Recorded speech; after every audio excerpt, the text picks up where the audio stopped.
Folks, Black Star Network is here.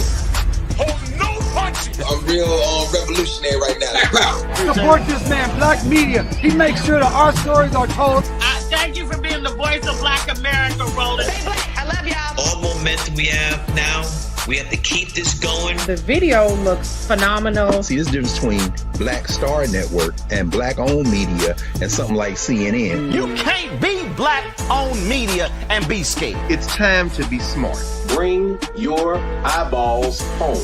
You dig?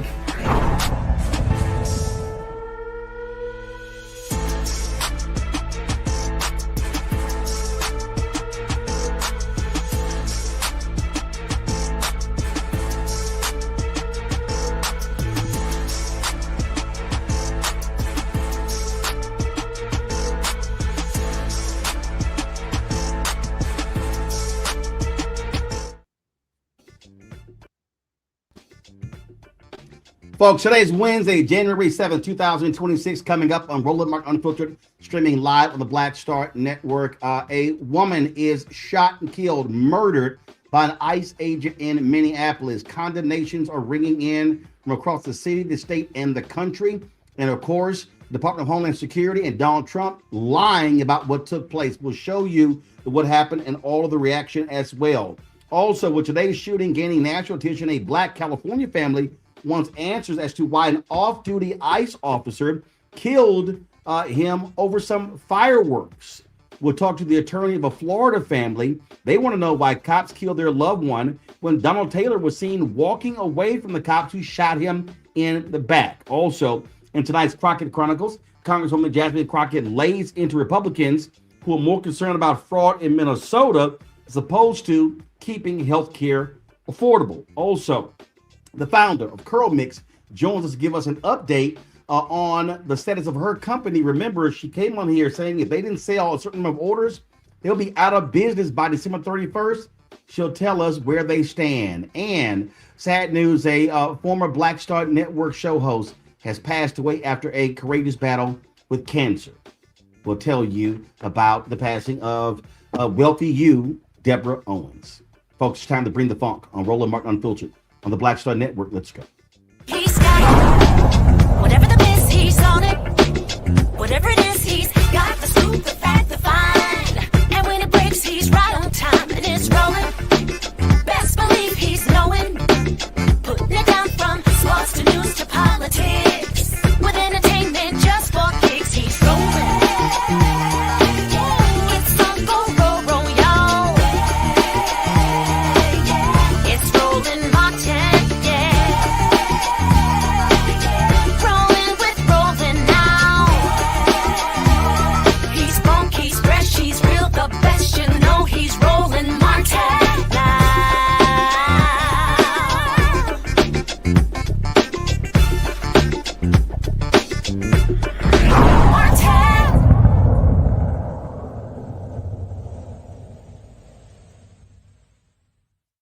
Weeks, an ICE agent has gunned someone down, this time in Minneapolis.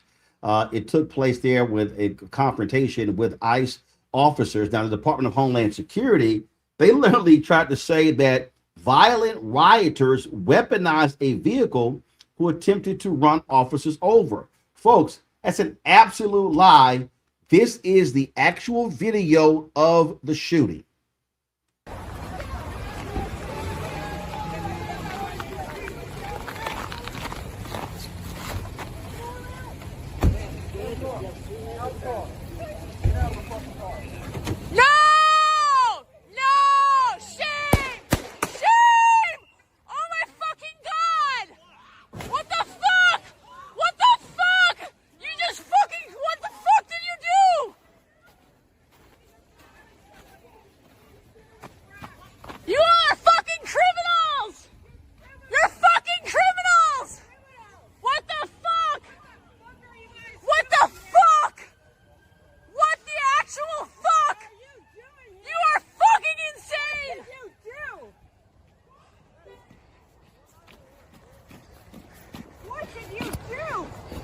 You!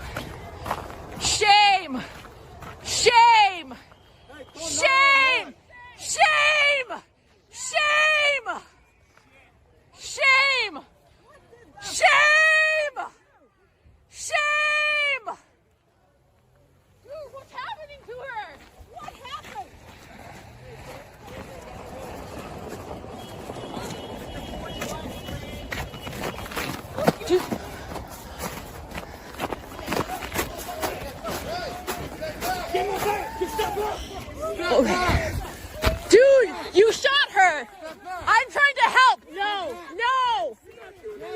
fucking shot someone in the fucking face!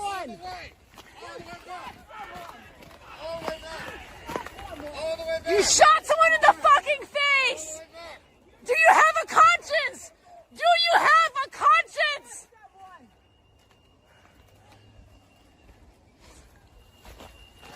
Don't let the murderer leave! Don't let the murderer leave! You guys are the fucking criminals! You don't get to tell us what to do! Fucking criminals! Don't let him leave! Don't let him leave!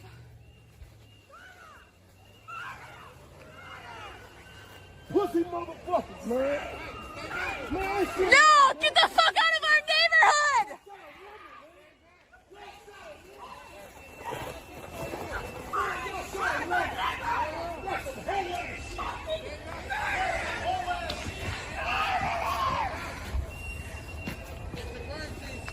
Yeah, it's a fucking crime! We fucking know it! We're here!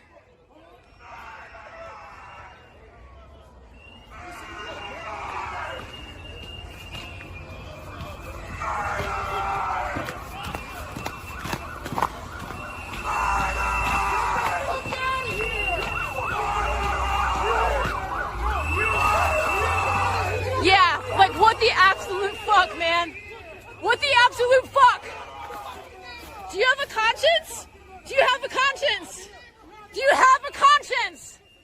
This is the time, man. This is the time to have a conscience. This is not okay. This is not okay.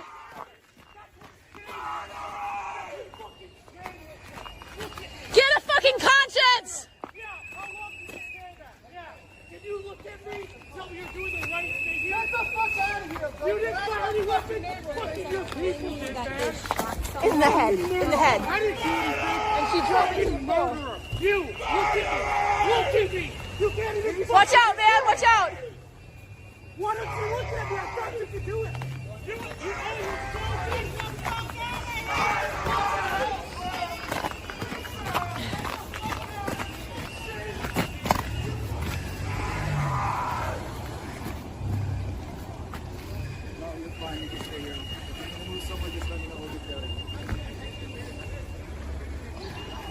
You okay, mommy?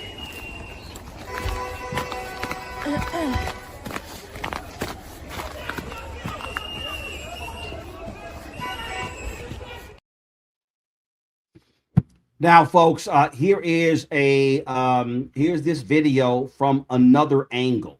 Watch this.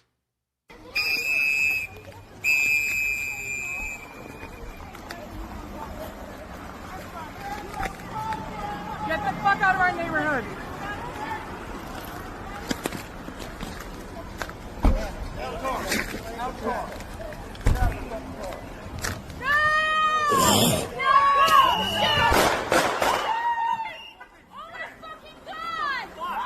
What the fuck? Dude, what the fuck?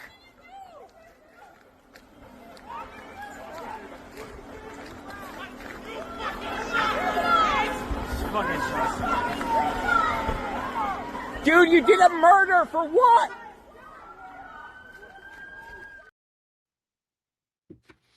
Now, folks, Kristi Noem, who was the Secretary of the Department of Homeland Security, went on Fox News. This is what she said. This is how she described what took place in Minneapolis. You just saw the video. Here's what she said. You asked about a shooting that we just had in Minneapolis, Minnesota. It was an act of domestic terrorism. What happened was our ICE officers were out in an enforcement action. They got stuck in the snow because of the adverse weather that is in Minneapolis. They were attempting to push out their vehicle, and a woman attacked them and those surrounding them and attempted to run them over and ram them with her vehicle. An officer of ours acted quickly and defensively shot to protect himself and the people around him. And my understanding is that she was hit and is deceased. We're continuing to gather more information, but this goes to show the assaults that our ICE officers and our law enforcement are under every single day. These vehicle rammings are domestic acts of terrorism. We're working with the Department of Justice to prosecute them as such.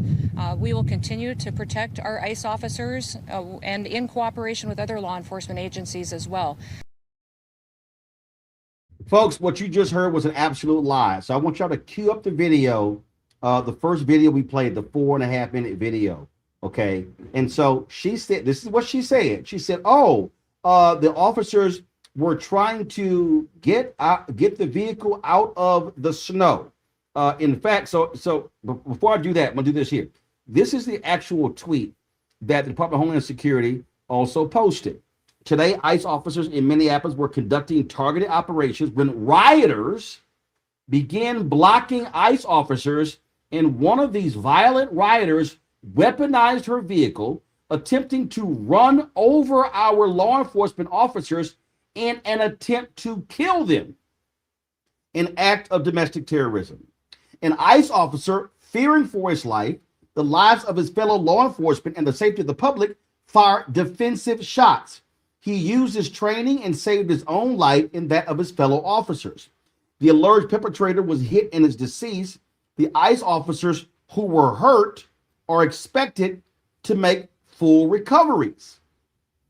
I want y'all to listen to that.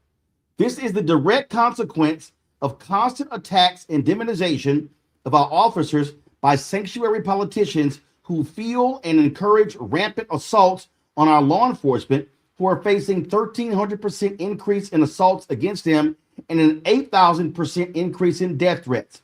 This is an evolving situation, and we will give the public more information as soon as it becomes available. That's literally what they tweeted out. Okay, so this is what they tweet. Then, of course, the liar in chief, Donald Trump, posted this on his Truth Social. I have just viewed the clip of the event which took place in Minneapolis, Minnesota. It is a horrible thing to watch. The woman screaming was obviously a professional agitator, and the woman driving the car was very disorderly, obstructing and resisting, who then violently, willfully, and viciously ran over the ICE officer, who seems to have shot her in self-defense. Based on the attached clip, it is hard to believe he is alive, but is now recovering in the hospital. Okay, and he said a whole bunch of other crap. All right, now play the video again. I want you to bring the audio down, and so when play the video where the car pulls up. Okay, stop right there. Pause it right there. Okay, let it go further. Pause it. Okay, right there, Kristi Noem live. She literally said they were trying to dig themselves out of the snow. Y'all can see there's no snow on that street. The street had already been cleared. You see it right there. So that's an absolute lie that she told. Okay, now press play. They're approaching her car. Freeze it right here. Freeze it. Okay, they're approaching her car. The officer walks up and immediately tries to pull the car door open. Press play. Now freeze it right there. Now you already see she was already in reverse. Okay, you saw the brake lights. So she pulls back. Press play. Stop. Freeze it right there. So you have two officers. One officer in front of this guard. So this guy fires a shot. Okay, fires a shot. Press play. And fires more shots at her. Now, look at the officer. He's walking. Now, if you fast forward it, what you're going to see is, maybe there's another angle. I think I sent it. There's another angle where the officer, he's walking back to his car. So Trump is lying. Noem is lying. The officers were not injured. They were not run over. It's flat out lies. Flat out lies. Now, here's what's even worse. Huffington Post has been given a video. Let me know if y'all have it. If you don't have it, please let me know. The folks at Huffington Post got a video where a doctor came on the scene. and they refused to allow the doctor to see the woman. They refused to allow it. In fact, it took 15 minutes before police would allow, before an ambulance arrived. They would not, because the ambulance was blocked because of police cars. So the paramedics had to run on foot to treat the woman. Yeah, that actually happened. And again, goes to show you what we're dealing with here. And these folks have been lying. So immediately, conservative media and others, they jumped at it. Oh my God, they're attacking ICE. Nope, that's not what happened. We saw flat out exactly what happened and how this woman was murdered by the ICE agents. The reaction was quick. It was swift. The mayor of Minneapolis was absolutely angry. Here is Minneapolis Mayor Jacob Frey. There's a lot of information that is swirling around right now, and we collectively are going to do everything possible to get to the bottom of this, to get justice, and to make sure that there is an investigation that is conducted in full. But what we do know is that a 37-year-old woman is dead and that she was shot by ICE. We've dreaded this moment since the early stages of this ICE presence in Minneapolis. Not only is this a concern that we've had internally, we've been talking about it. They are not here to cause safety in this city. What they are doing is not to provide safety in America. What they are doing is causing chaos and distrust. They're ripping families apart. They're sowing chaos on our streets. And in this case, quite literally killing people. So they are already trying as an action of self-defense. Having seen the video of myself, I want to tell everybody directly, that is bullshit. This was an agent recklessly using power that resulted in somebody dying, getting killed. As soon as it happened and we learned of the incident, we had several priorities. The first, of course, was to get the victim to the hospital and to get care as soon as possible. And to the family, I'm so deeply sorry. There's nothing that I can say right now that's going to make you or your relatives or the friends of the victim feel any better. There were, I believe, 2 Minneapolis police officers that responded and were in the ambulance on the way to the hospital. The second was to get ICE off of the scene. There were dozens, if not hundreds, of ICE and federal officers that were there at the time. Having them there was only causing more chaos. Having them there was only making a difficult situation even more problematic, and one that, yes, they created themselves.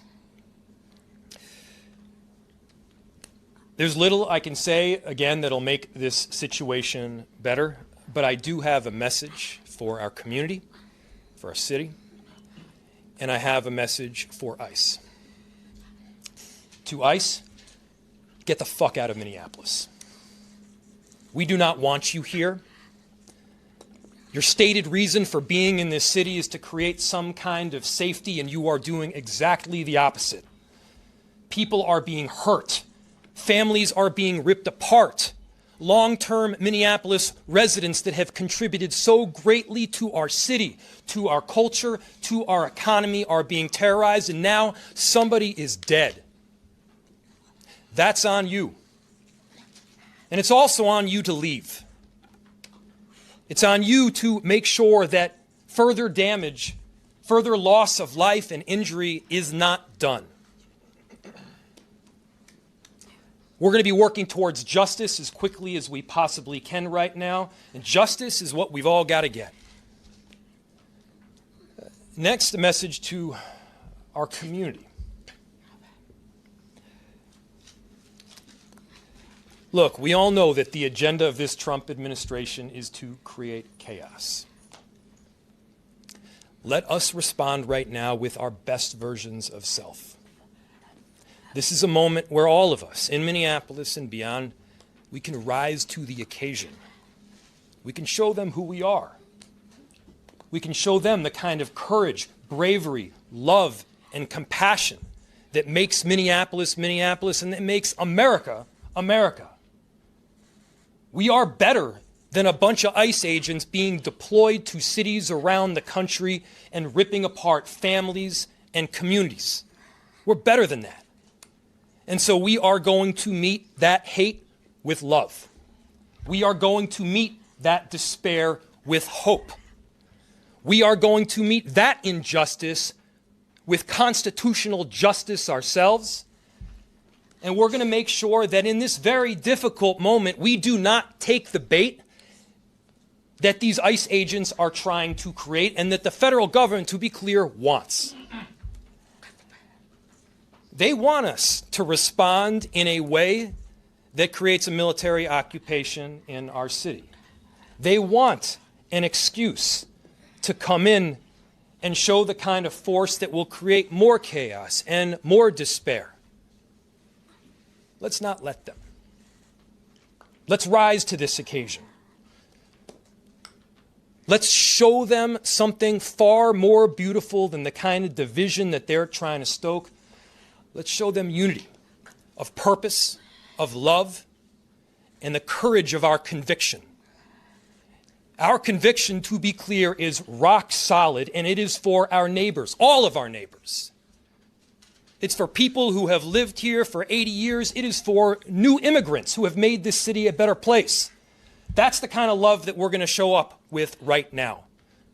If you're angry, I get it. I am too. If you're feeling that kind of despair, it's understandable. Let's show them who we can be. Let's show up with peace. To march, to protest, to hug one another, to love all the way with peace. Do not give them what they want.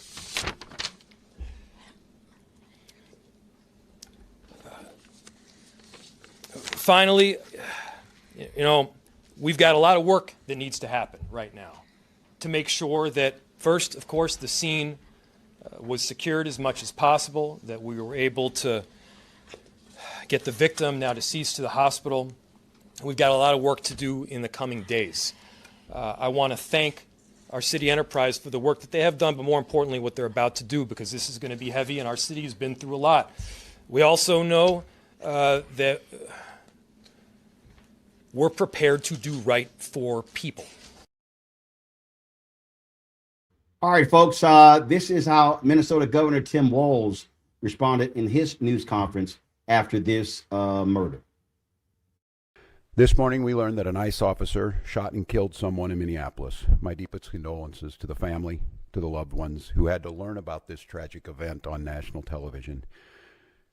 We have been warning for weeks that the Trump administration's dangerous, sensationalized operations are a threat to our public safety, that someone was going to get hurt. Just yesterday, I said exactly that. What we're seeing is the consequences of governance designed to generate fear, headlines, and conflict. It's governing by reality TV, and today that recklessness cost someone their life. I've reached out to Secretary of Homeland Security Kristi Noem, and I'm waiting to hear back. Let me be clear, Donald Trump and his administration may not care much about Minnesota. That's been pretty evident, but we love this state. We won't let them tear us apart. We'll not turn against each other. To Minnesotans, I say this: I feel your anger. I'm angry. They want a show. We can't give it to them. We cannot. If you protest and express your First Amendment rights, please do so peacefully, as you always do. We can't give them what they want. The hearts and minds of the people in this state are on our side. To Americans, I ask you this: please stand with Minneapolis. To Minnesotans, know that our administration is going to stop at nothing to seek accountability and justice. The State Bureau of Criminal Apprehension are working on the investigation. We have activated the State Emergency Operations Center. State Patrol and Minnesota National Guard leadership is connected with the Minneapolis Police Department, the St. Paul Police Department, Hennepin County Sheriff's Office, the DNR, and Minnesota's Homeland Security and Emergency Management. We have activated dozens of members of the State Patrol's mobile response team. And from here on, I have a very simple message. We do not need any further help from the federal government. To Donald Trump and Kristi Noem, you've done enough. There's nothing more important than Minnesotan safety. I've issued a warning order to prepare the Minnesota National Guard. We have soldiers in training and prepared to be deployed if necessary. I remind you, a warning order is a heads up for folks. And these National Guard troops are our National Guard troops. They're teachers in your community, they're business owners, they're construction professionals. They are Minnesotans. Minnesota will not allow our community to be used as a prop in a national political fight. We will not take the bait. Folks, again, just shocking and stunning, and the lies continue to come out of the White House as they try to cover all of this up. Our panel is Rebecca Carruthers, President, CEO of Fair Election Center out of D.C., Tyler McMillan, social justice leader and movement strategist out of D.C., Joy Chaney, founder of Joy Strategies out of D.C. Rebecca, I'll start with you. I mean, it's just lies, pure and simple from Trump's White House. No shock, he's a liar in chief. Well, first, Happy New Year, Roland. So with talking with some folks on the ground and getting messages like on my phone, just getting, asking people, hey, what are you hearing on the ground? Especially to your point earlier, the stark contrast of what the administration is saying that is lies and very inaccurate.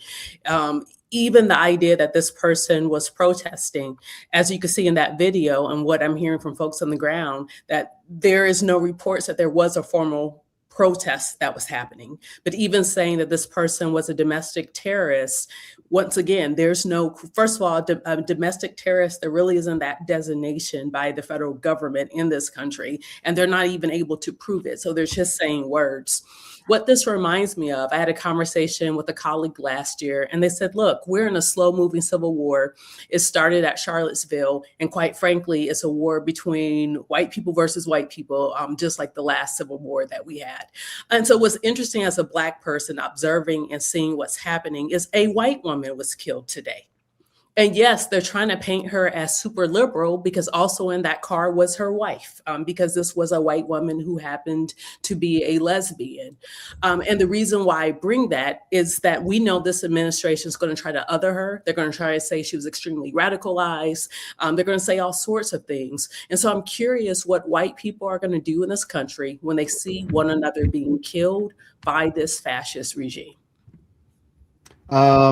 We sat there and we watched Tyler as Trump and Noem lied, talking about the injuries. This is the officer who shot and killed this woman. Oh my God. How did he survive? It doesn't look like he's having serious issues with walking. Again, but that's how they actually lie.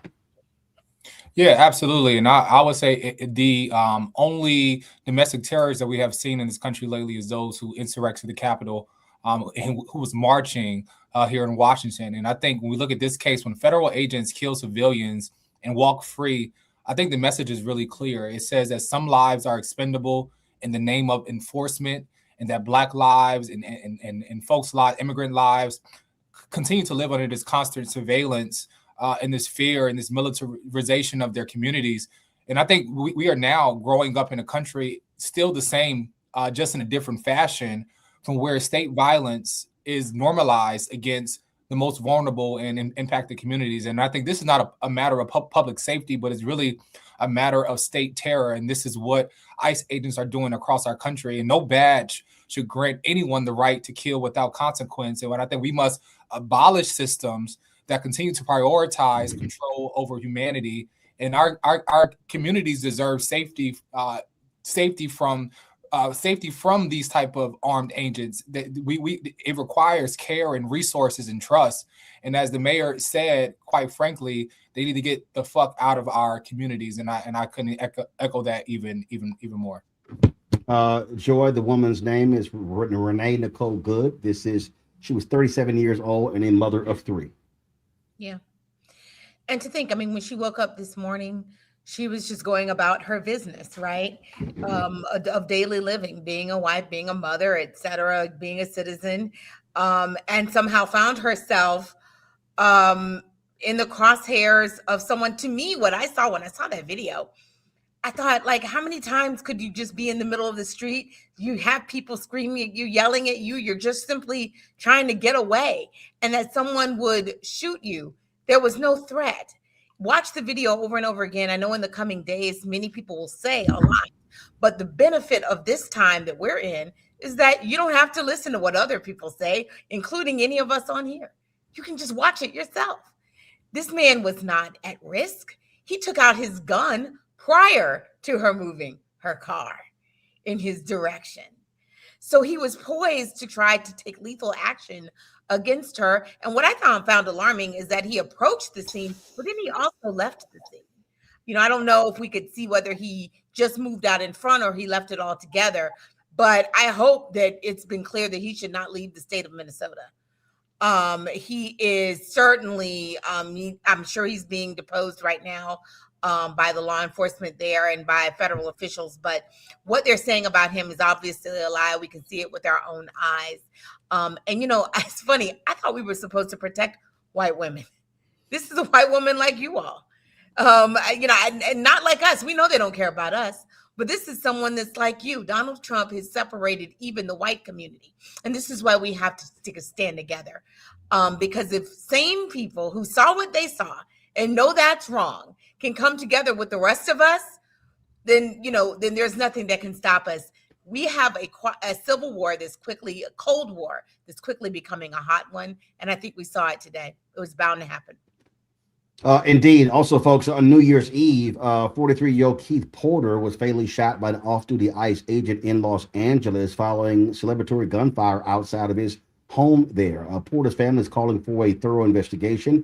The family attorney told a local news station there's no evidence that Porter fired a weapon towards the agent and questions whether the off-duty officer was justified in responding before police arrived. DHS claims the off-duty ICE agent acted in self-defense. The LAPD is investigating. All right, folks, got to go to break. We come back. We're going to talk with the attorney, a family in Florida who's demanding answers to a loved one who was shot and killed by a cop in the back. You're watching Roland Martin Unfiltered on the Black Star Network.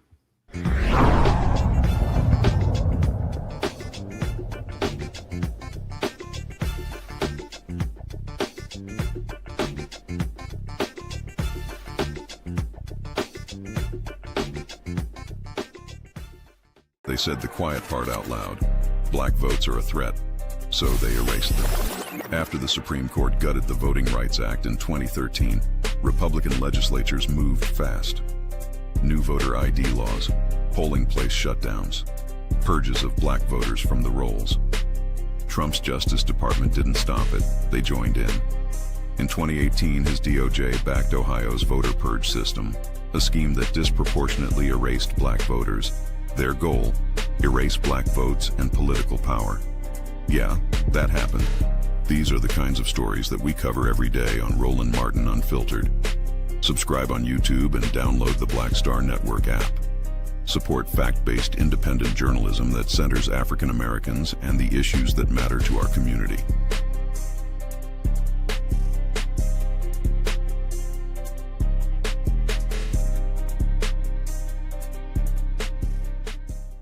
If in this country right now, you have people get up in the morning and the only thing they can think about is how many people they can hurt, and they got the power, that's the time for mourning. For better or worse, what makes America special, it's that legal system that's supposed to protect minorities from the tyranny of the majority. We are at a point of a moral emergency. We must raise a voice of outrage. We must raise a voice of compassion. And we must raise a voice of unity. We are not in a crisis of party versus party. We are in a crisis of civilization, a human rights crisis, and a crisis of democracy itself. And guess what? You've been chosen to make sure that those that would destroy, those that would hate, don't have the final say. and they don't ultimately win.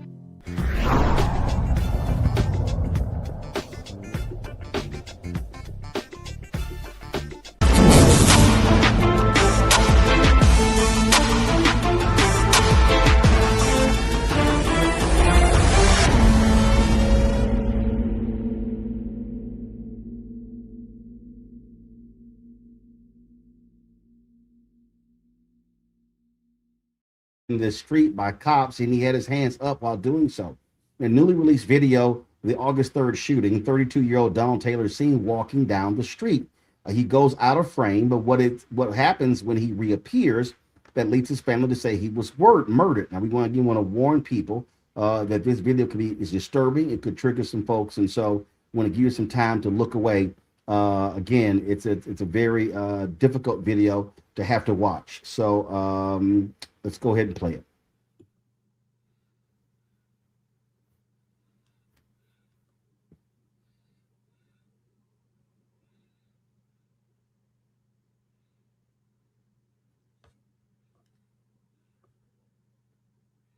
All right, folks, do we have the video?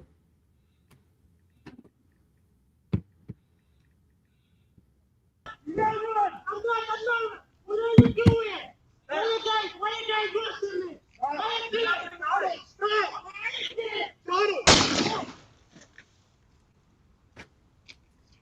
Go move! Do not move! Do not reach! Do not reach! Do not reach! I'm leaving.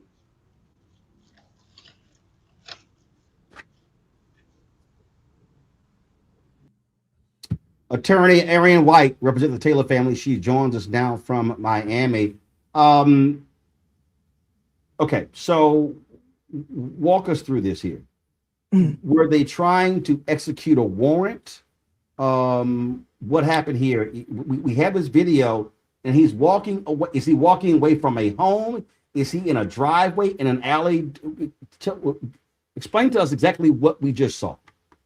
Okay, well, first, thank you for having me, Roland.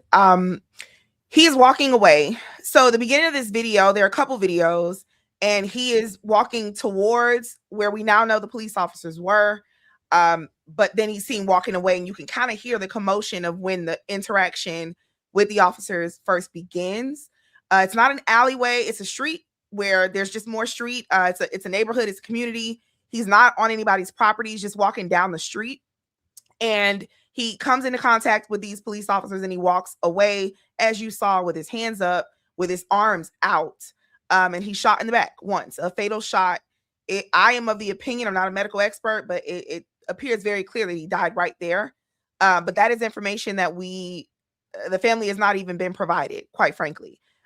Every piece of information that we have is because his family has been diligent in trying to figure out what occurred that day. Haven't gotten any information from the police. We don't know who the officer was.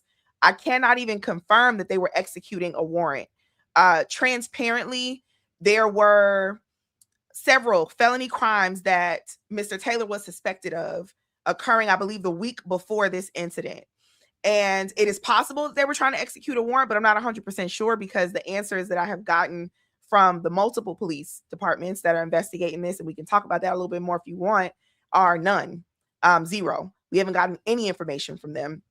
We were able to get this video because of a Good Samaritan who thought it was important that this family have answers for what actually happened that day.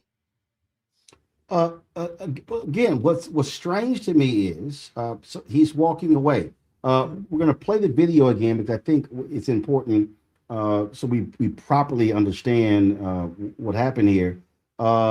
His hands are up. Doesn't look like he's reaching for anything. So go ahead and play the video again. Okay, so we see he's walking away.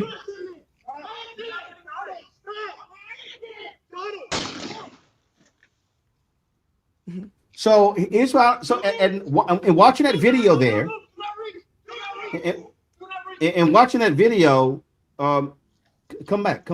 Okay, watch that video. He's not reaching for anything. Now, after he's shot, we hear them say, "Do not reach." Mm-hmm. He makes no move. So I don't understand why in the situation. Why do you fire a weapon? Your gun is out, not taser or anything along those lines. Yeah, there's no reasonable, rational, or legal explanation from our standpoint. There was no reason to shoot him. It's my understanding that sometime before this incident, there was another interaction where he was able to get away, is the way that they explain it. I haven't been given any details on that either. Even in that situation, though, there has not even been an allegation at that point that he was armed or anything like that. Now, at some point later in this video, there appears to be a weapon that's discovered on his body. But I want to remind you, Roland, we live in Florida. People have weapons. I have weapons, right? So it's not illegal to have a weapon. I'm going to be a lot more fair to them than they were to Mr. Taylor and say that assuming that they believed, all the allegations that have been put forth against him, that they approached him as though he was armed and dangerous, right? But in this country, at least, as far as I know, it does not matter if you're charged with a misdemeanor, a trespass, felony drug possession, or murder. The burden of proof is the same, right? The police don't get to be judge, jury, and executioner. He was entitled to an arrest, a reasonable response to his behavior, which I don't even believe a taser at this point. They didn't even attempt to physically accost him, as far as I can tell.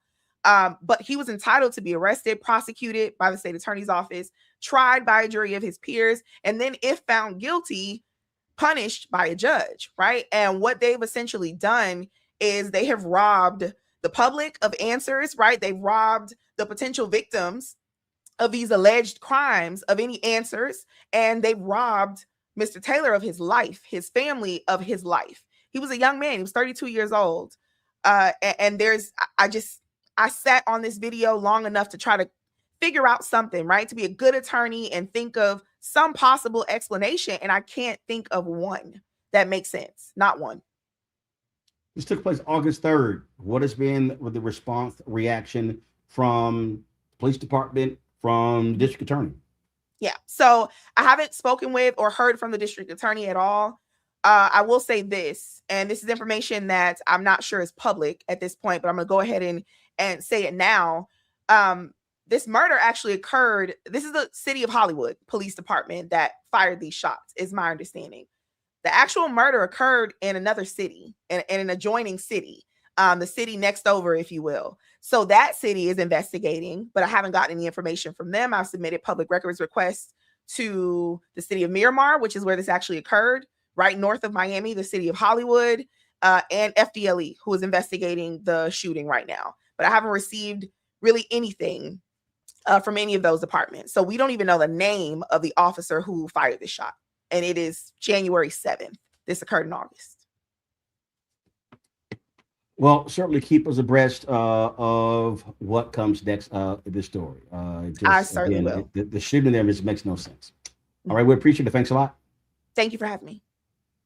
Folks, headed to a break. We come back. Congresswoman Jasmine Crockett tears into Republicans regarding their lackadaisical attitude when it comes to health care for Americans.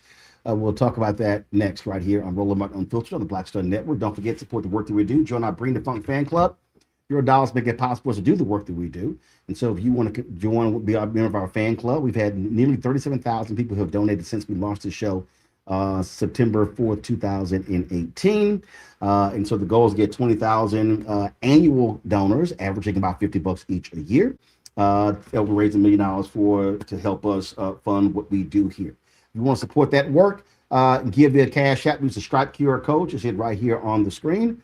You could use that for use that same thing for credit cards. Click the Cash App Pay button to contribute. PayPal, R Martin Unfiltered, Venmo, RM Unfiltered, Zelle, Roland at RolandSMartin.com, Roland at RolandMartinUnfiltered.com. Checks and money order. Make it payable to P.O. Box 57196. First of all, make it payable to Roland Martin Unfiltered. Mail to P.O. Box 57196, Washington, D.C. 2003 7-0196. Back in a moment.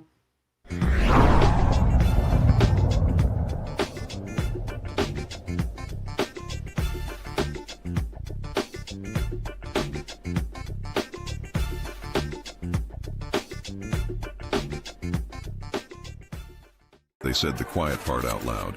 Black votes are a threat, so they erased them. After the Supreme Court gutted the Voting Rights Act in 2013, Republican legislatures moved fast.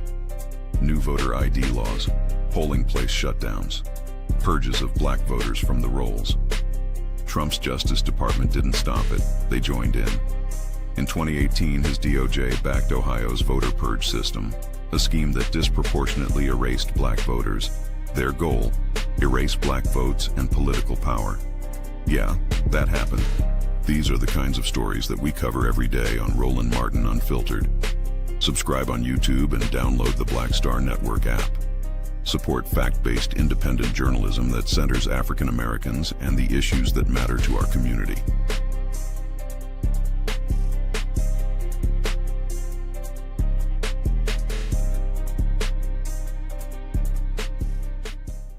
If in this country right now, you have people get up in the morning and the only thing they can think about is how many people they can hurt, and they got the power, that's the time for mourning. For better or worse, what makes America special, it's that legal system that's supposed to protect minorities from the tyranny of the majority. We are at a point of a moral emergency. We must raise a voice of outrage. We must raise a voice of compassion. And we must raise a voice of unity. We are not in a crisis of party versus party. We are in a crisis of civilization, a human rights crisis, and a crisis of democracy itself. And guess what? You've been chosen to make sure that those that would destroy, those that would hate, don't have the final say, and they don't ultimately win.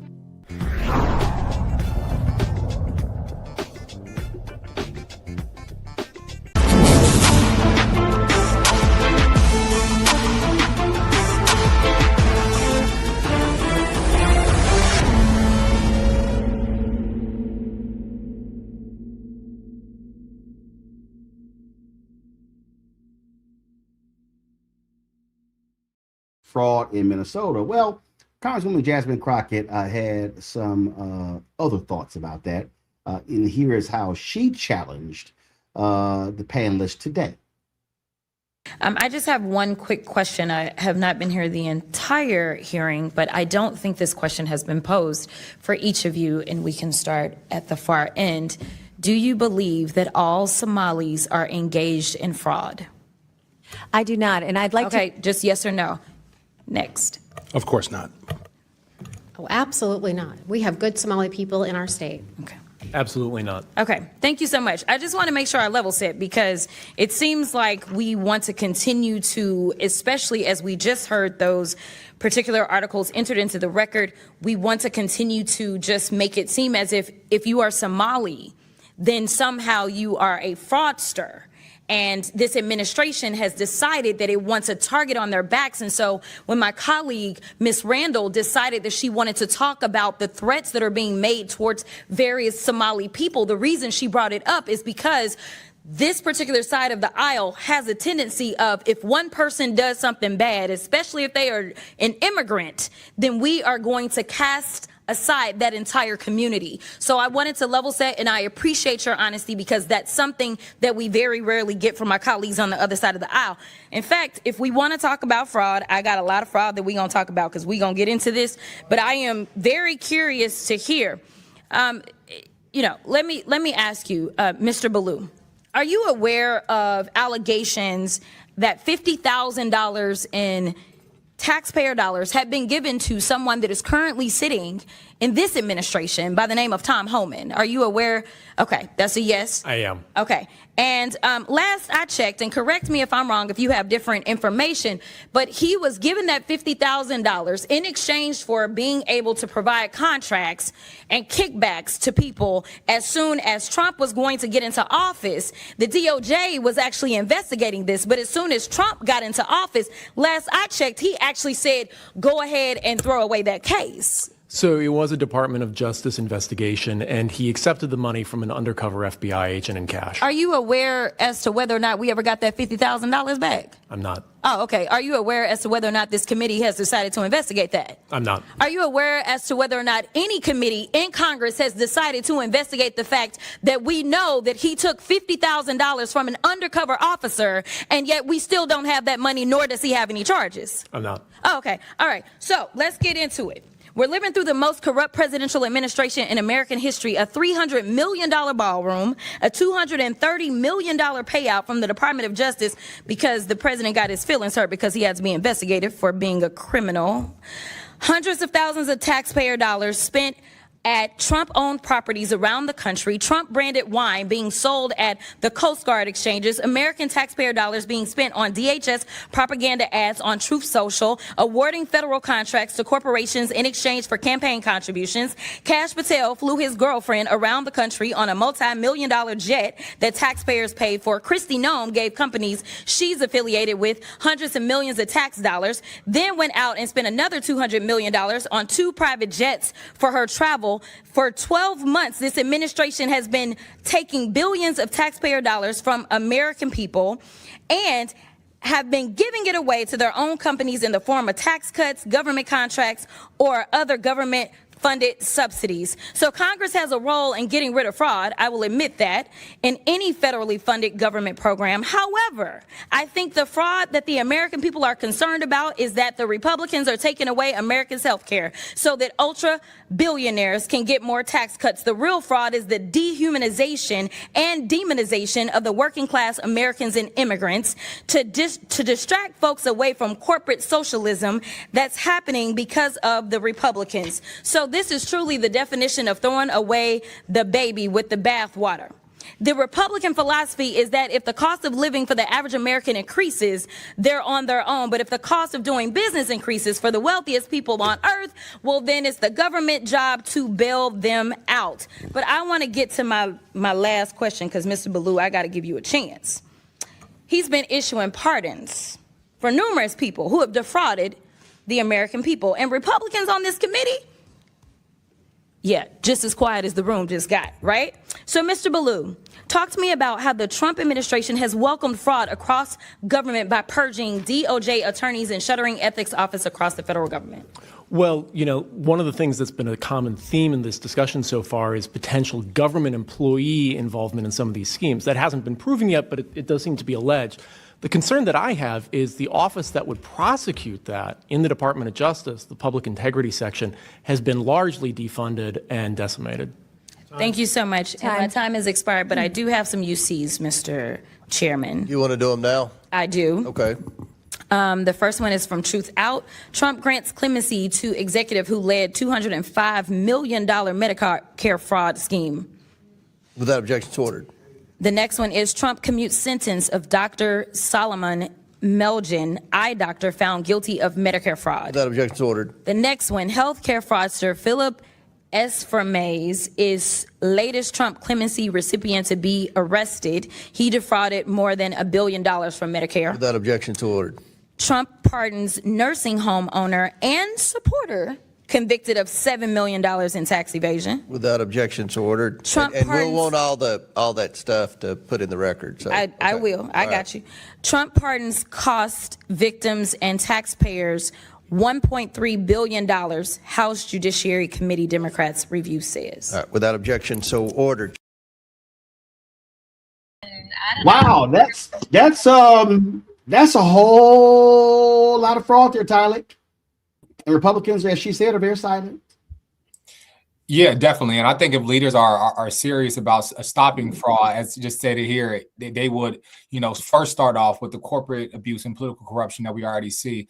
And even though we talk about cutting lines to poor and working class people, being at the brunt of this fraud. And even we talking about healthcare, I think healthcare is a big thing where affordable healthcare is under attack.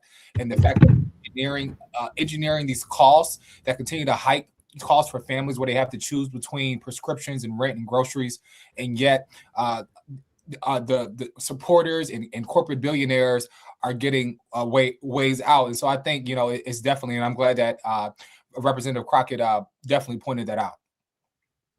Absolutely, and we see what is happening on Capitol Hill. I'm looking to pull the story up.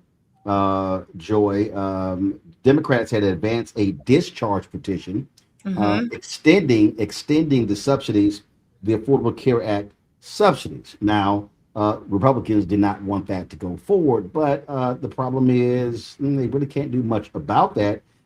And guess what? Four Republicans signed the discharge petition, but 9 Republicans voted for it. It passed 221-205. And what this calls for, guess what? To extend the subsidies for 3 years. And were wiped out in that big ugly bill they passed. And here's what I think interesting. Remember, Joy, all the different people, all the different pundits and media folks and strategists who were saying that Democrats were wrong to shut the government, to first of all, not lift a finger to help the Republicans open the government. They were blaming Democrats for shutting the government when actually it wasn't Democrats, it was actually Republicans. And they said, well, Democrats are wrong. Oh, look, you lost the battle. Subsidies are gonna go away. You lost. Well, they're literally moving forward. These 9 Republicans realize they're in trouble. These 9 Republicans realize that their constituents are going to have health care premiums skyrocket. And so the vote took place today. It passed for the discharge petition. The full House is going to vote on Thursday. It passed the House. It now goes to the Senate, where Senator Jean Shaheen, they've been trying to put together a bill there. Guess what? This actually might pass. Republicans are in a conundrum. Sounds to me like it was smart of the Democrats, their government shutdown strategy. Looks like it worked. Listen, not just smart, brilliant. And to be clear, to any senator hearing the sound of my voice, this is not the time to negotiate. This is the time, if we get this bill passed in the House, to vote for the House bill. It's the 3-year clean extension, right? So you don't negotiate against yourself. The Republican leadership in the Senate should take up the House bill and move forward, because that's what the American people want. This discharge petition is just there where the members can overcome an intransigent leadership, feckless leadership like what they've had in Mike Johnson. And they say move forward. And you know who's thrilled? Mike Johnson is thrilled, because he can say to Trump, hey, I did what I could, and yet it could still happen. Because every single day, Congress people are getting notes from their constituents saying, I can't get health insurance because my health insurance has tripled. I can't get health insurance because it's doubled. They're getting that every single day. And they're saying nothing that's done this year is going to just undo it overnight. I'm making the decisions now that have an impact for me and my family. And that's everywhere. Blue state, red state, purple state, whatever wherever you find yourself, all Americans are experiencing this. And it is just augmenting the uncertainty they already had because of the cuts that we know are coming to Medicaid. So we have healthcare uncertainty happening all over. And then we're not even talking about the fool in Secretary Kennedy and what he has done to public health and his attacks on that. All of that uncertainty is happening right now. And we have flu season spiking right at a time where people find themselves unable to get healthcare affordably. So, Donald Trump has caught himself. He knows he made a mistake. Democrats got it right. We need to carry it through. Rebecca, the other reason why the strategy was smart, and there were people. Listen, I remember when Ashley Etienne came on and said, "Hey, Democrats shouldn't do this if they're not committed to the long haul." Here's what it did. What it did was it actually caused them to rally around a singular issue. The time was used to build momentum and to teach the public about what was going on. Those town halls Republicans were having, they were getting crucified in those town halls. And so here we are now at the end result of that. And that is the pressure was brought to bear. And remember, these same Republicans voted for that big ugly bill. They voted for it. They got rid of the Affordable Care Act subsidies. But because of the Democrats' action when they came to the government shutdown, they caused the nation to focus on the healthcare issue. And these Republicans are scared to death of voting against the subsidies because they know what's going on. And this impacts not just the House and the Senate. We're talking about a very popular Democrat who may jump into the Alaska U.S. Senate race. Early polling shows she would have a 7-point lead against the Republicans. You've got Susan Collins under serious assault in Maine. She could get defeated. You've got Joni Ernst, who's choosing not to run in Iowa. The Republicans have been getting their butts kicked in Iowa. That could be a pickup. You got former North Carolina Governor Roy Cooper, hugely popular, running on the Democratic side of North Carolina. That could be a pickup. You got Republicans have not been able to find a big name to run against Senator John Ossoff in Georgia. And so you literally have the potential. Again, it's not guaranteed. Democrats could very well end up controlling the United States Senate by riding the issue of health care and affordability. Roland, we broke this down 2 months ago. In fact, I think it was the first Wednesday in November where we talked about where the Democrats were positioning themselves during the government shutdown and why they needed to really explain what was happening with healthcare and with the subsidies. This is also why we called out Charlemagne the God on the Breakfast Club for purposely spreading disinformation and saying, oh, well, it doesn't matter. What the Democrats are doing doesn't make sense. And then just saying things that were erroneous to Black listeners of the Breakfast Club in regards to what was happening. I think the key that what we did, the key was walking people again. This is where I think it's important. Because a person who's watching today may go, well, okay, I'm not understanding 6 months from now. Because remember, we had Congresswoman Lauren Underwood on the show. And if I'm correct, Underwood was talking about, I think she was introducing a bill that would extend the subsidies for a year. What did Donald Trump say in late November? He floated a 3-year extension of the subsidies. Republicans were like, where's this coming from? This particular bill here, it would be 2 or 3 years. And so what you have going on here, and again, this is where I think people have to understand, action that you take in October and November may not manifest or show up until March, April, May. But this is where the strategy comes in. Because if the Democrats had folded early, they then would not have been able to create and build the resonance around the issue. Because it would have been, oh, y'all selling wolf tickets. It's not going to happen. And Republicans, had they folded early, the Republicans could have been like, all right, cool, we survived that. But because they didn't, it was every day. And all of a sudden, you literally saw the story coming like a mushroom cloud. And it got built bigger and built bigger. That pressure is what led to today's action in the House. Yes. Rebecca, it was that pressure that over days, it turned into 1 month, into 2 months, into 3 months. And even though they expired the 1st of January, I'm telling you right now, this is going to pass because Republicans are scared to death of getting wiped out in November.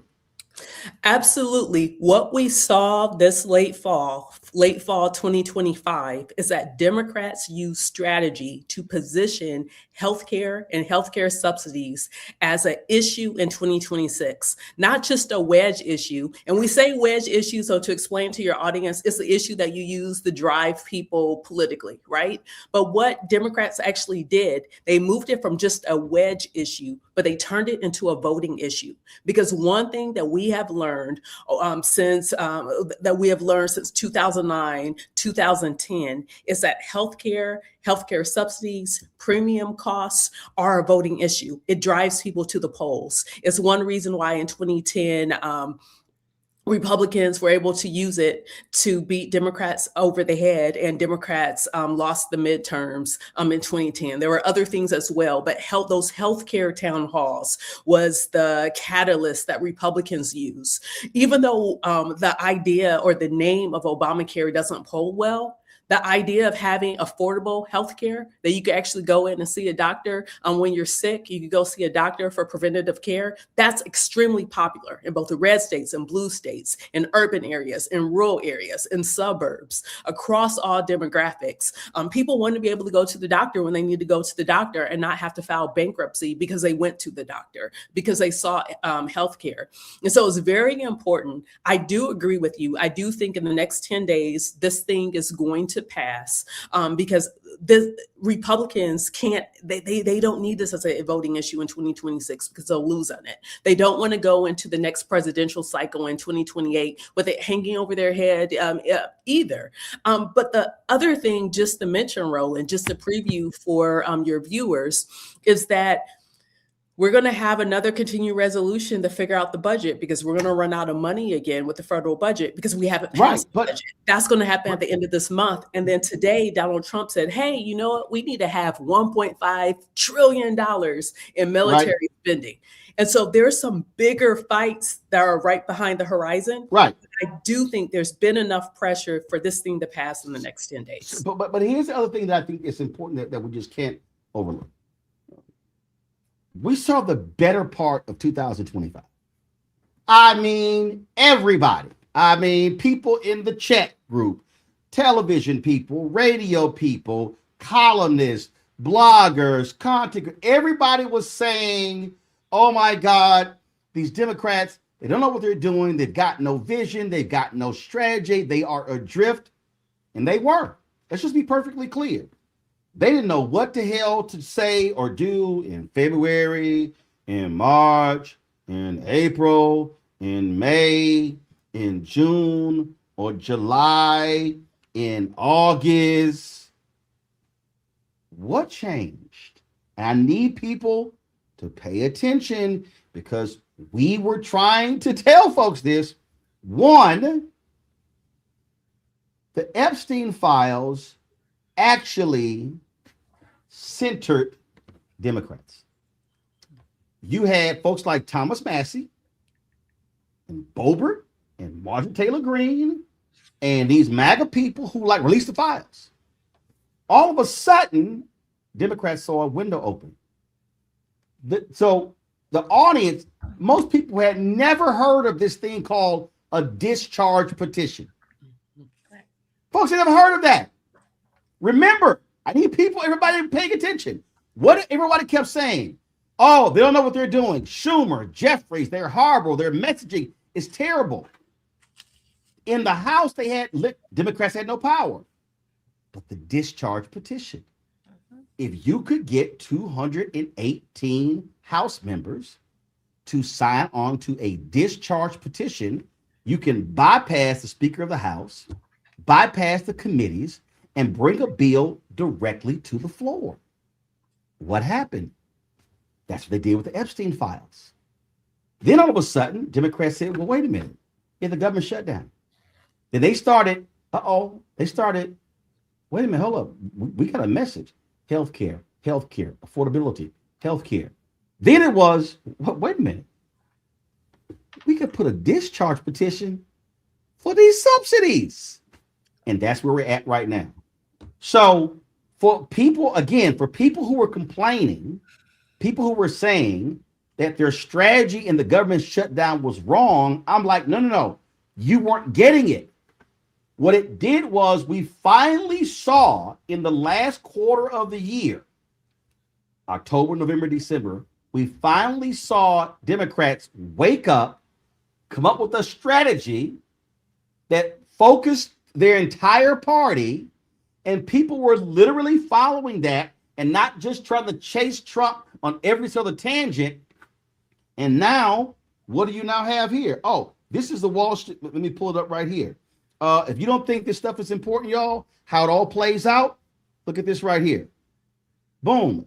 Trump moves to ban large investors from buying single-family homes. It's unclear whether congressional approval will be needed to institute the ban. You may say, oh, wait a minute, hold up. What's going on there? Because he's getting killed on affordability. His approval ratings are low. What did he say the other day? Look, y'all got to save me. If we don't keep control of the House, they're gonna impeach me. Tyler, why would you be concerned about impeachment if you didn't do anything that actually could lead to impeachment? See, this is what we're now seeing. It's showing up in the polling data. It's showing up in the special elections. Republicans are going, oh shit. We spent we doing Venezuela. We passed this big budget bill. We passed all this sort of stuff. And the same thing we criticize Democrats and Biden and Harris about, we're not getting our asses kicked on it. That is what is happening before our very eyes. That is correct. And I think framing the shutdown, around healthcare and affordability, because I think, in the abstract budgets, when we think about the budget's sake, is like whether people are living or dying. And I think that in that moral contrast of like protecting people over politics, and I think moving that and understanding the framework of how the Republicans, kind of move the Epstein stuff, kind of using that same framework to really focus in on healthcare that many Americans care about, because it's really about life or death, and folks really have to make decisions now about keeping a roof over their head or going to buy prescriptions. And so I think it's a smart contrast to make. Enjoy for the 1 second. And for the people who were saying, oh, Trump had this economic plan and Kamala Harris didn't. Well, here's the deal. This is Trump's tweet right here. I am immediately taking steps to ban large institutional investors from buying more single-family homes, and I'll be calling on Congress to codify it. That was him in a tweet today on Trump Social, whatever the hell that thing is. This is the plan of Vice President Kamala Harris. Yeah. Stop Wall Street investors from buying up and marking up homes in bulk. Vice President Harris is calling on Congress to pass the Stop Predatory Investing Act to curtail these practices by removing key tax benefits for major investors who acquire large numbers of single-family rental homes. That's what she was laying out. She saw this. Folks weren't paying attention. They fell for the okie doke of how great and wonderful Trump is going to be on the economy, and now they're realizing he's an idiot.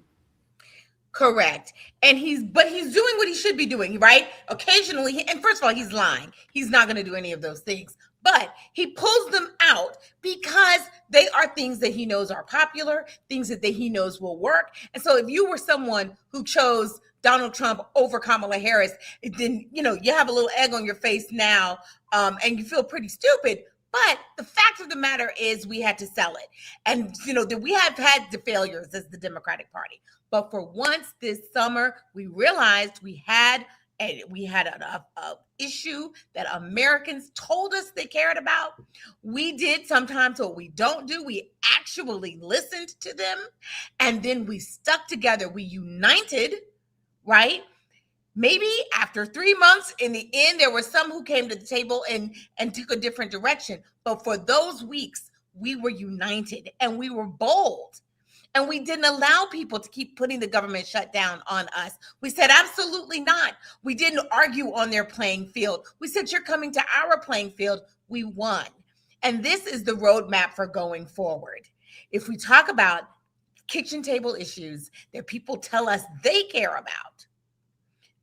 about, and then we are, pardon my French, asshole enough to make it happen, people will see that we are fighting. And even if we can't land it, then we'll get caught trying. The American people understand that we aren't in control of the House and Senate or the presidency. They understood that.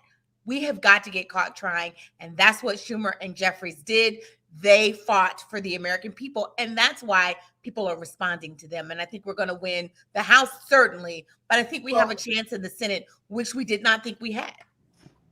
But the thing here, Rebecca, is, again, we've always understood that you have to speak to the economic issues. And what you are witnessing right now, you're witnessing a cratering of Donald Trump's support from young voters, from male voters, all of these folks who voted for him. And guess what? Steve Ratner actually posted this. And again, this is something that we kept talking about and wanted people to realize. But you have to constantly be pounding the message. What do Republicans always do? They're always pounding the message. This was from KFF, and this is why that what they were doing during the shutdown was so important, because it emphasized this percentage point increase in uninsured rate 10 hardest hit states. 7 of the 10 states are red states that voted for Trump. Louisiana, the top 3 are Louisiana. First of all, Louisiana, Florida, Arizona. Then you have Kentucky, Arkansas, West Virginia, Oklahoma. That's 7 out of 10. And so what the government shutdown did was it crystallized for people, hey, the people who you voted for in the House and the Senate, they're the ones screwing you on the Affordable Care Act. And Rebecca, I know Democrats keep doing this, and you notice I never say Obamacare. It is stupid. It is insanity for Democrats to use the phrase Obamacare when that was a poll-tested phrase to purposely be a negative. You don't reinforce the negative. And so we see it. Republicans, man, y'all get rid of Obamacare, but don't touch my Affordable Care Act. It's the same thing. So again, it to me, it's doing stuff like that. It looks like they finally are figuring out how to actually win the messaging game. So by taking advantage of this moment and really explaining what the Affordable Care Act is, that is for those who don't have an insurance plan from their private employers, that they're able to go out into the marketplace. They're able to get a quality, insurance plan. And then there's subsidies that helps make sure that they can pay for it and that they're not priced out of the market, right? So people now are kind of understand, okay, that's what this thing is. Now, when I worked for Congressman Dingell, one thing that I remember as the Affordable Care Act was going through committees and it was being written and it was being revised, is that there was an understanding on the Hill that this was part 1, that there had to be a part 2. Part 1 was, hey, let's make sure, like right now we have a private insurance system. Let's make sure that people aren't kicked off because of pre-existing conditions. They're able to have access to a quality healthcare plan. And that's not a junk plan. That's basically worthless. And you have extremely high out-of-pocket costs and a lot of things aren't covered, right? The second part was, okay, now that we have insurance that's affordable for people, now we have to figure out how to drive the underlying cost of healthcare, the delivery model, the delivery systems for healthcare. There has to be a part 2 to reduce the cost, because does it make sense that year over year that healthcare costs are going up in this country? No, it doesn't make sense. Healthcare actually doesn't have to be as expensive as it is in this country, but it's going to take an act of Congress to actually solve that. So what I'm hoping that the Democrats do here is continue this education and this public debate. So then the next time that Democrats have the House and the Senate and perhaps even the presidency, they're able to do the part 2 to actually drive the cost of healthcare down. Because one thing that we know, and to your point about messaging, we understand through all of the messaging as over the last 10 years that people have a vested interest in driving healthcare costs down. So first, we had to make sure people had access. So making sure that they have a quality healthcare plan that they could pay for. And then the next step, reduce the cost of healthcare. And so I want to make this last point before I go to break here. And again, this was another Ratner tweet that I thought was interesting. Florida, Texas, Mississippi, South Carolina, and Georgia, all red states, stand to suffer the most, he calls it, from the Obamacare subsidy expiration because they haven't expanded Medicaid, leaving many low-income households uninsured. Y'all, this is the thing right here. And this is why you have to connect the dots. And y'all hear me say this all the time. You connect the dots, you connect the dots, you connect the dots.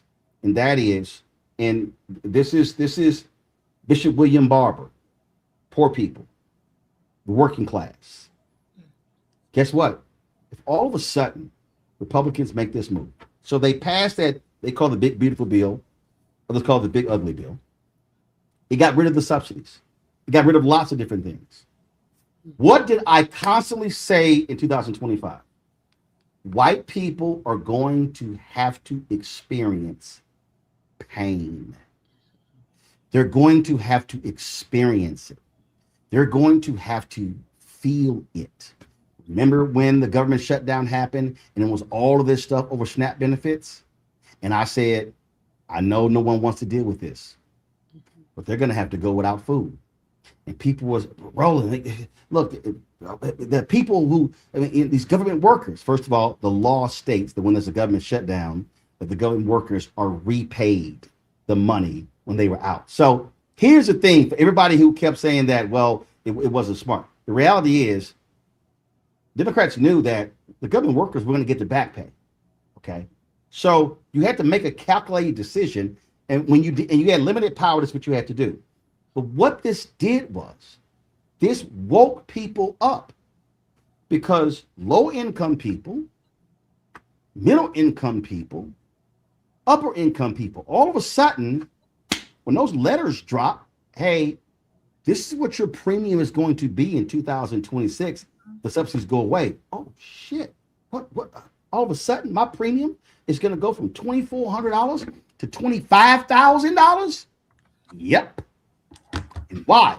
Because they got rid of them. They got rid of them. And so this is what we kept saying to people. And so it was important for people to understand strategy, but understand the education process. And unfortunately in America, unfortunately in this country, we have folk, it used to be a billboard phrase, now it's the size of a tweet or a TikTok video. It takes time to have to explain these things. And what you're now seeing, and again, it's no guarantee it's going to happen, but y'all, this actually happened today. This is the vote. There was a vote to discharge this vote. This is it. It was 221 for, 205 against. 9 Republicans crossed the aisle. Thursday, this, what does this do? This actually extends the subsidy. This particular proposal that they're voting on will extend the subsidies for 3 years. I need everybody to hear what I was.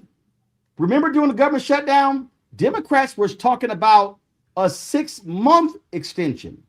If I'm correct, Representative Lauren Underwood, when she came on our show, she was saying her bill would have a 1-year extension. It was Trump who threw out, man, we may want to extend this for 3 years. You know why? Because if they did 6 months, what did Rebecca say earlier? It's another continuing resolution. We're going to be back at the same fight. The Republicans do not want another health care battle in 2026 before the election. That's why all of those most major things in the so-called big beautiful bill, the big ugly bill, they went into effect after the election in November, because they did not want people to have to talk about the pain. So we are on the verge, folks, Thursday, of Republicans and Democrats in the House passing a bill that would extend the Affordable Care Act subsidies for 3 years. It passes the House. It now goes to the Senate, where they now have to negotiate. It's going to be 1 year, 2 year, 3 years. And now the pressure shifts to Republican senators. And guess what that means? Well, Tom Tillis is not running in North Carolina. But that means if you are Susan Collins, how are you going to vote? Lisa Murkowski in Alaska, how are you going to vote? Oh, if you are running in other states, Florida, we can go on and on. Joni Ernst in Iowa, how are you going to vote? The bottom line is this brilliant move of the discharge petition, getting 9 Republicans in the House, could very well cause the bill to pass in the Senate, and then you see the extensions. And so smart play, but that's how you have to understand how the dots are connected, and you play a short game versus a long game. We'll see what happens. Going to go to a break. We come back. Black Star Network headlines with Brittany Noble and more on Roland Martin Unfiltered. Back in a moment.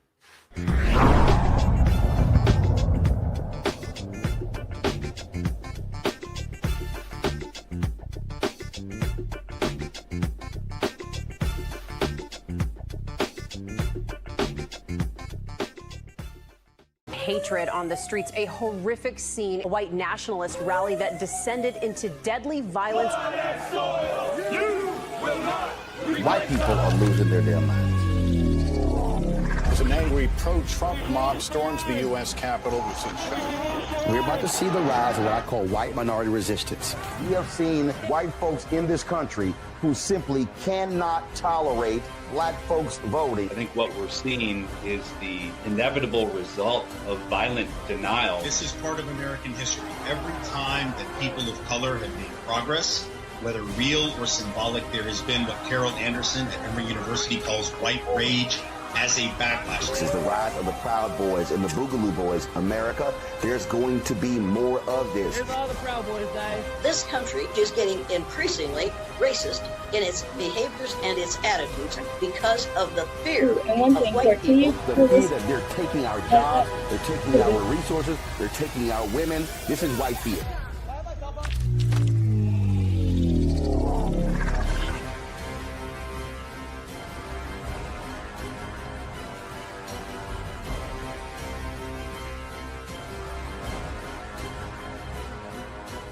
They said the quiet part out loud.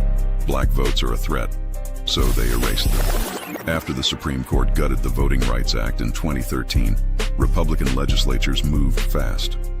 New voter ID laws, polling place shutdowns, purges of black voters from the rolls. Trump's Justice Department didn't stop it, they joined in.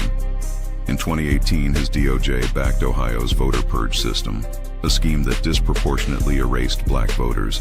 Their goal, erase black votes and political power. Yeah, that happened. These are the kinds of stories that we cover every day on Roland Martin Unfiltered. Subscribe on YouTube and download the Black Star Network app. Support fact-based independent journalism that centers African Americans and the issues that matter to our community.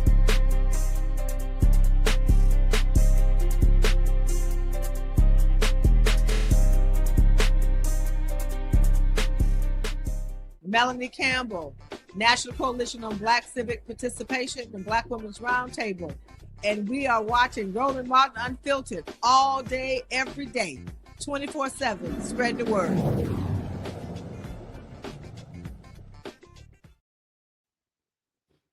All right, folks. Late last year, we had the founder of CurlMix on, and who said that if they did not sell a certain number of units by December 31st, they were going to be out of business. And so she walked us through exactly how tariffs, increase of goods and things along those lines impacted their business. Well, it's January 7th, and joining us right now is Kim Lewis, founder of CurlMix, to give us an update. Okay, Kim, what the hell happened? Y'all still in business, or you done? No, we're not done. We're still in business, and thank you so much for having me on the show, Roland. I am so grateful. So what happened? So we ended up getting the 20,000 orders, which was phenomenal. And I'm so grateful to everyone in the community for all the donations and orders. And my team has just been working really hard to get orders out, to ship everything. But we were able to pay down about $500,000 in debt, which was phenomenal. And we were able to add a few jobs to our operations and our manufacturing facility. And we were just able to keep our business open, which ultimately was the goal. And I'm so grateful to my community to be able to do that. So you need to hit 20,000 orders. How many did you exceed that? We got about 20,000, almost like on the number. Wow. So it was I take it every day. You were like watching. Okay, let's see. Come on, like y'all. Come on, let's hit this number.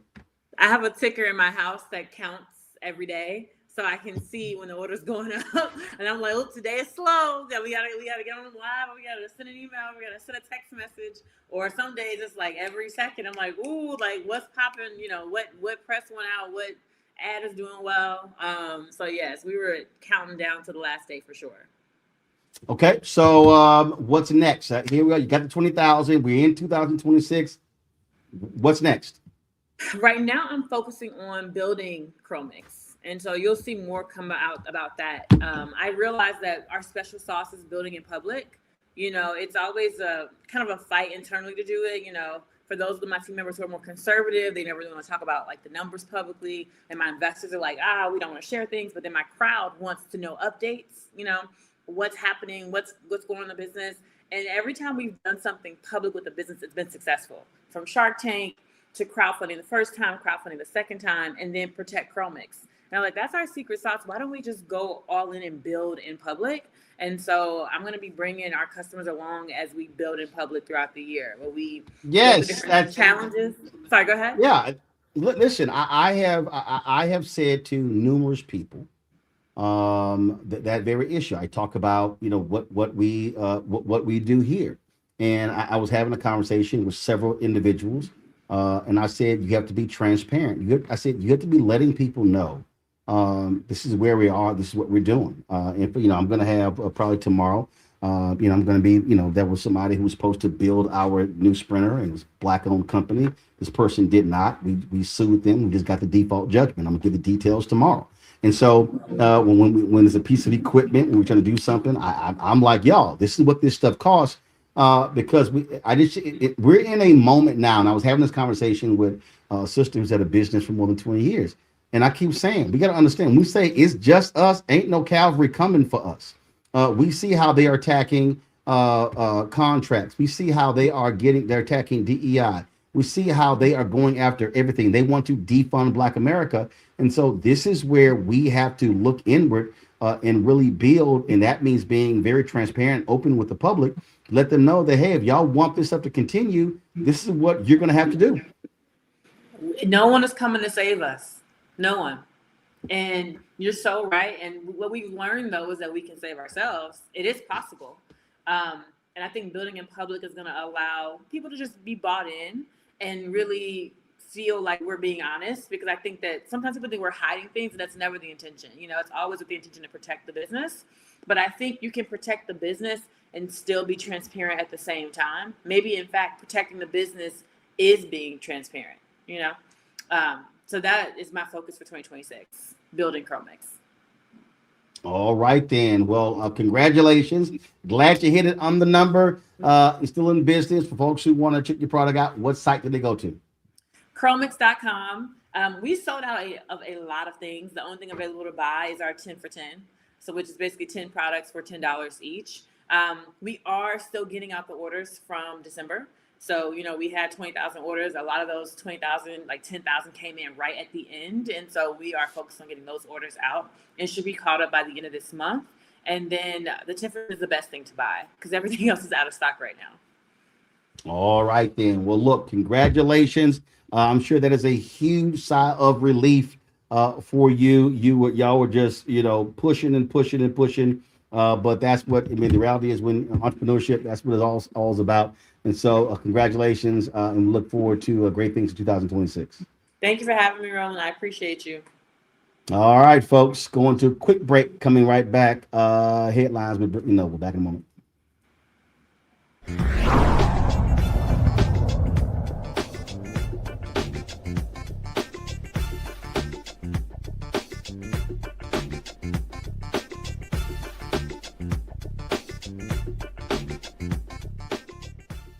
They said the quiet part out loud. Black votes are a threat, so they erased them. After the Supreme Court gutted the Voting Rights Act in 2013, Republican legislatures moved fast. New voter ID laws, polling place shutdowns, purges of black voters from the rolls. Trump's Justice Department didn't stop it, they joined in. In 2018, his DOJ backed Ohio's voter purge system, a scheme that disproportionately erased black voters. Their goal, erase black votes and political power. Yeah, that happened. These are the kinds of stories that we cover every day on Roland Martin Unfiltered. Subscribe on YouTube and download the Black Star Network app. Support fact-based independent journalism that centers African Americans and the issues that matter to our community.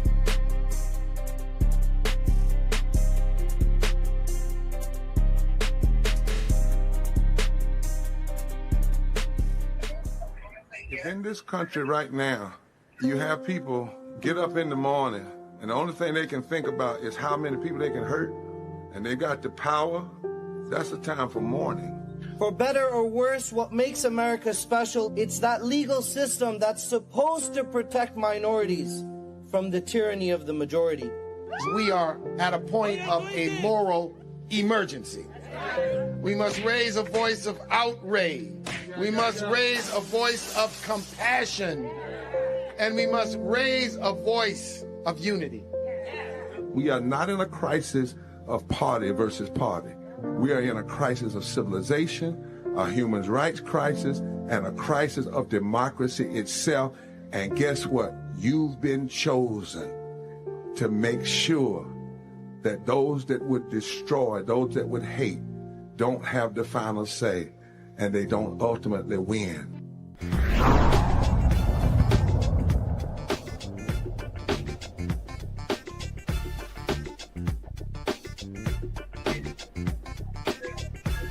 Brittany, turn your phone off.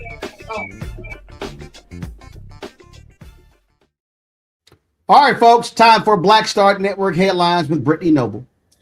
Roland, the trial of a former Uvalde, Texas school police officer accused of failing to act during the 2022 Robb Elementary shooting resumes on Thursday.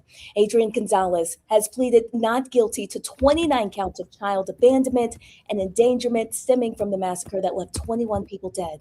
Prosecutors say a key witness has changed her testimony, now placing the shooter closer to Gonzalez than she did in statements given to a Texas Ranger during the original 2022 investigation. Now, if convicted, Gonzalez could face up to 2 years in prison. A legal showdown is unfolding between a major U.S. county and the federal government over millions in COVID-19 public health funding. Dallas County has filed a federal lawsuit against the Trump administration's health department and the Centers for Disease Control and Prevention, accusing federal officials of unlawfully reclaiming $70 million in pandemic relief funds. County leaders say the case highlights a broader conflict between local government and Washington over just how much discretion states and counties have in using public health money approved during the pandemic. Wells Fargo in Dallas, Texas is denying a grandmother's $15,000 fraud claim. 83-year-old Billy Young wrote a check in August of 2024 to pay off her car loan. But she learned that someone had altered the payee's name on the check and had cashed it. After disputing the claim, Wells Fargo, a year later, the case remains unsolved. The bank notified her in May that she had missed a 30-day deadline to file a claim. Her granddaughter filed a police report and an appeal on her behalf with the bank. Wells Fargo says that it is now reviewing the case. Young did close her account after banking with Wells Fargo for 30 years. The Texas American Federation of Teachers has filed a federal lawsuit against the Texas Education Agency and its commissioner. It comes after an investigation of teachers' social media posts following the assassination of conservative activist Charlie Kirk. The lawsuit claims that the investigations were unlawful and that the TEA's actions violated educators' free speech rights. The AFT argues that the TEA's policy directed school districts to report reprehensible and inappropriate content on social media, leading to disciplinary actions against teachers. The lawsuit seeks a court order blocking the investigations and requiring the TEA to retract its policy. Also, a Black Virginia couple is suing Buffalo Wild Wings after claiming their receipt had a racial slur on it.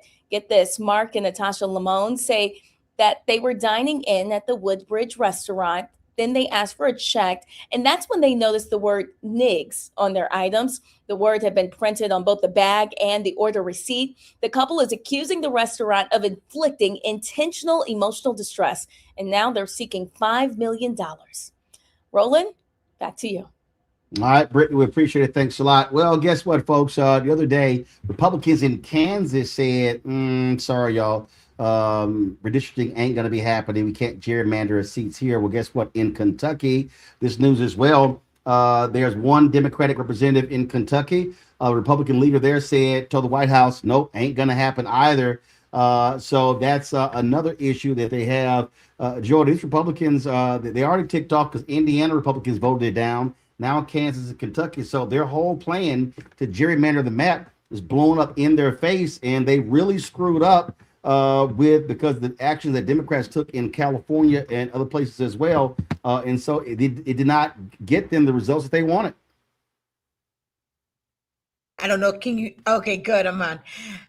No, it didn't get them the results that they want. I mean, I've long said this on this show and other places. There's only so much you can do and so much you can push. And then sometimes people say, we've had enough. They've clearly heard from their constituents at home that they don't want this. And I think some of them genuinely are concerned about the nation. I know we kind of poo-poo conversations about democracy, but they're seeing that for every action, there is a reaction. And Democrats can do just what they do.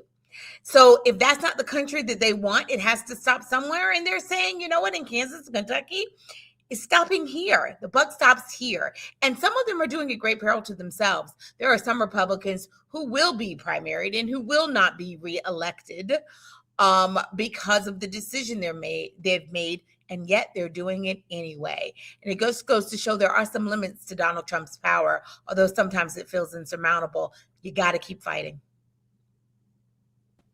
Well, you absolutely have to keep fighting. And Tyler, bottom line is, you can't just concede them. You must fight on every single level. And I got sick and tired of hearing people say, well, oh my God, what are they going to do? They can't do anything. You have to figure out every single possible way, push every button, consider every opportunity when it comes to fighting these folks trying to steal these seats. Yeah, absolutely, because it's in turn done with like surgical precision, as you said before. And I think when things like this fail, I think it exposes how out of step these politicians are with the people they claim to represent. And I think people are continuing to learning and leaning in that participation plus the pressure can really disrupt even the most carefully drawn out plan or scheme that these elected officials are trying to put in place. And this isn't just about maps. I think it's about whose voices matter the most and whose futures decide what's behind these closed doors. And I think communities are continuing to stay vigilant in what it looks like to protect their right to vote and what it looks like to have a democracy that's representative of what they look like. And I think it all comes down into organizing. It all comes down in how we show up to really to disrupt these careful schemes that they're trying to do. But what this also says to us, though, Rebecca, is that we cannot have people just sitting on the sidelines waiting. We can't have organizations. We can't have, and I'm talking about. I'm not talking about national civil rights groups. I'm talking about all these Black organizations we have around this country. Too many. I just felt that too many people in 2025 were still in shock that these crazy deranged MAGA people chose to put back in the White House the insurrectionist liar in chief. And we had all folks were talking about taking time off, checking out of the process, doing all sort of other stuff. And I'm sitting there saying, no. This is a moment where you have to be strategic in how you battle in terms of what you focus on. And I'm saying to people right now, this is early January. You've got primaries coming up. And we better understand, we talk about politics, and this is the thing I need people to really understand, Rebecca.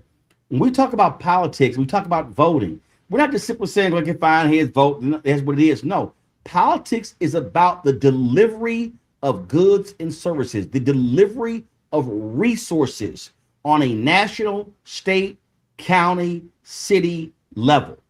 And if you check out of a process, it's guaranteed you're probably going to get screwed. So this is not a moment where any of us, any Black person could say, I'm sitting this one out. That simply cannot happen. Roland, if you pay taxes, you need to make sure that you're getting your money's worth out of your government. And the only way you could do that is interact with your government. You have to show up. You have to make sure that those in elected office, those in appointed office are being held accountable.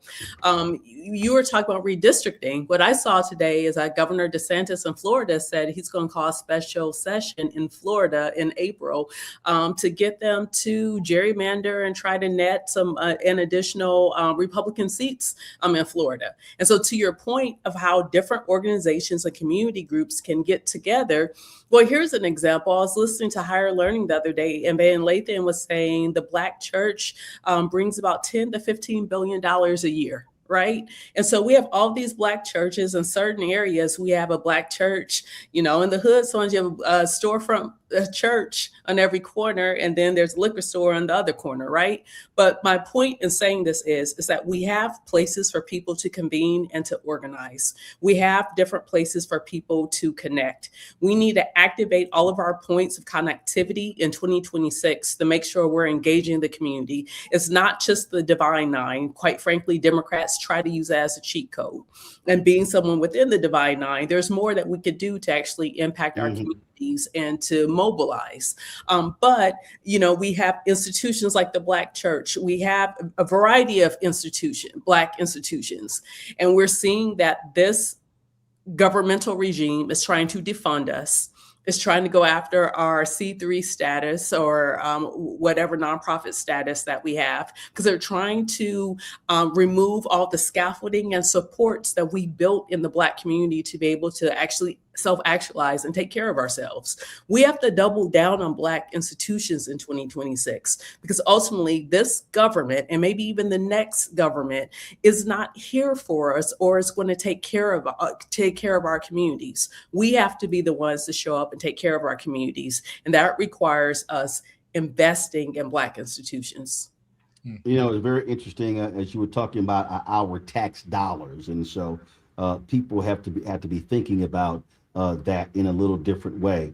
I was over the a couple of days ago, I was perusing YouTube, and I came across this movie I had never heard of. The movie was Playing Through, the story of Anne Gregory.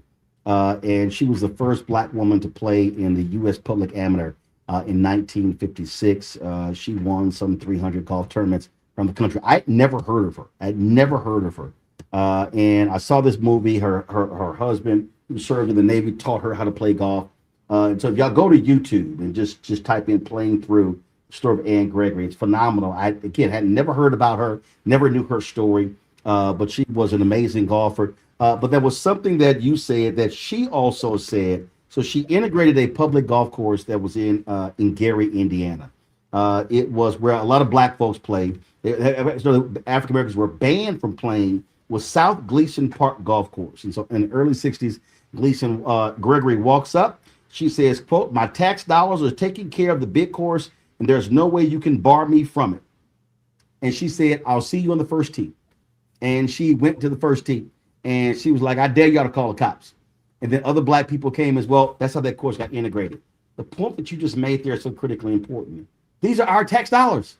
Exactly. These are our tax dollars, and for the school district, for the city, for the county, for the state, for this country. And I just need our people to understand this ain't no check out moment. This is the absolute check in moment. And we have to recognize what's going on. So I need folks to be focused. I need us to be engaged. I don't want to hear the pity party. And guess what? If there is we already know Republicans don't give a damn about Black people. Let's just be perfectly clear. Republicans don't give a damn about Black people. That's undeniable. But I made it perfectly clear because people are like, "Oh my God, you a shield." No, I ain't no shield. If there's a Democrat who ain't doing their job, take their ass out. Listen, right now in North Carolina, there's a Black woman who's a state rep. Her name is I think Carla Cunningham. Well, guess what? She has voted with the Republicans on a number of bills. Democratic Governor Josh Stein just came out supporting her opponent in the primary, Reverend Dr. Rodney Sadler, who comes out of Bishop Barber's movement there in North Carolina. So guess what? I'm very clear. If there are people who are not doing their job, take their ass out. I ain't got no problem with that. I'm down with that 100%. Before I go, got some sad news right before I came on the show. And that is Deborah Owens. She used to host a show called Wealthy You here on the Black Star Network, passed away after a battle with cancer. Pull the audio up.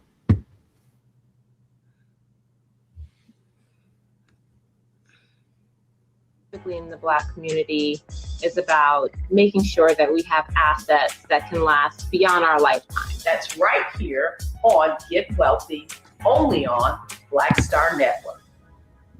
Deborah, I knew for years her husband was Terry Owens in National Association of Black Journalists. I knew, of course, Terry's longtime anchor in Baltimore. And so right before I went on the air, that was one of the reasons why I was actually late coming on the air, because I got a phone call asking if I was aware of her passing. Terry actually, give me a second. I want to post this here. Terry actually posted this on Facebook. Give me 1 second. He posted, my heart is broken. The love of my life, my soulmate, has left this world. Deborah fought a courageous, grace-filled battle with cancer and passed away peacefully on January 4th. So many people were touched by her work, and I will always be grateful for the purpose she poured into it. What she did was more than a career. It was a calling. Educating women about investing became her ministry, second only to the love she gave so freely to me and to our children. Please keep our family in your prayers as we navigate this unimaginable loss. We are making funeral arrangements and we'll share details when available. Again, Deborah hosted that show when we first launched the Black Star Network in 2022. She hosted that show. We've run, we've run the repeats a number of times. She did seminars and classes all across the country, spoke at a number of different places, was really about not just terrorists, not just with women, but also African Americans, about the importance of investing and saving and building wealth. And so, again, condolences go out to Terry, to their family, and we certainly appreciate all the work that Deborah did, just really empowering so many people. And so we'll let y'all know about funeral arrangements once they become available. All right, let me thank my panel for being with us today. Tylik, Rebecca, and Joy, we certainly appreciate y'all being on today's show. Thank you so very much, folks. If y'all want to support the work that we do, please join our Bring the Funk fan club. Your dollars make it possible for us to do the work that we do. And so if you want to support us, please do so. Cash App, use the Stripe QR code. You see it right here. Use that QR code, click the Cash App pay button to contribute. You can also use this for credit cards. PayPal is R Martin Unfiltered. Venmo is RM Unfiltered. Zelle, Roland at RolandSMartin.com. Roland at RolandMartinUnfiltered.com. Check some money order. Make it payable to Roland Martin Unfiltered. P.O. Box 57196, Washington, D.C. 2003 7-0196. If you want to download the Black Star Network app, y'all, we got a new provider. So some of y'all been having some issues. If you got some problems, send us an email. We'll walk you through it. But you can download our app on an Apple phone, Android phone, Apple TV, Android TV, Fire TV, Amazon Fire TV, Roku, and Samsung Smart TV. Also, if you want to get our Roland Martin Unfiltered swag, please go to shopblackstarnetwork.com. T-shirts for t-shirt, you name it, t-shirts, sweatshirts, all that good stuff. Go to shopblackstarnetwork.com to get our t-shirts. Also, support Black-owned businesses. All the products that you see in my studio, of course, you can go to shopblackstarnetwork.com for that stuff as well. Go to our marketplace to support those Black-owned businesses.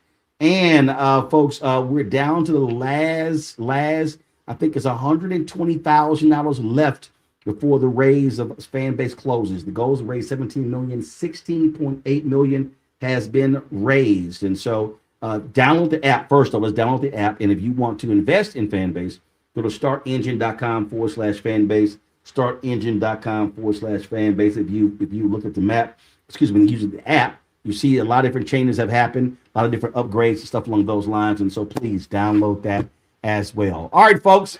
That is it for me. I appreciate all of y'all watching today's show. Let me thank all of y'all. I got so many text messages from people thankful for the interview with Richard Smallwood. We did December 16th, 2019. We thought it had been lost, and it simply wasn't categorized properly. So we found it, and so we have that. There's another interview that we found we're going to be airing next week. Former Senator Doug Jones. He was the prosecutor in the case of the white men who killed the 4 little girls in Birmingham at 16th Street Baptist Church. Well, we had interviewed him, same thing. He thought that was lost. I actually found that before the Richard Smallwood interview. So we're going to have that on tomorrow's show, next week as well. And so, but again, thank you so much. If y'all missed the Richard Smallwood interview, it's a fantastic conversation about his life, his book, Total Praise. Simply go to our YouTube channel. You can check it out. Just click live. You can see the video there, or go to our video segment. You can see it there as well. And please share it. But again, so many people were hitting me yesterday and today, thanking them for that interview. And that's just one of the reasons why we do what we do. Because listen, MSNBC, CNN, Fox News, ABC, NBC, CBS, you could throw all these digital outlets, all these people, they're not going to be sitting here talking about Richard Smallwood. We know what Richard Smallwood means to our community. We know what that means. And there's so many people like him who will never, ever get any airtime on any of those networks, because for them, they were like, who is that? Oh, Richard Smallwood? Well, I don't know who that is.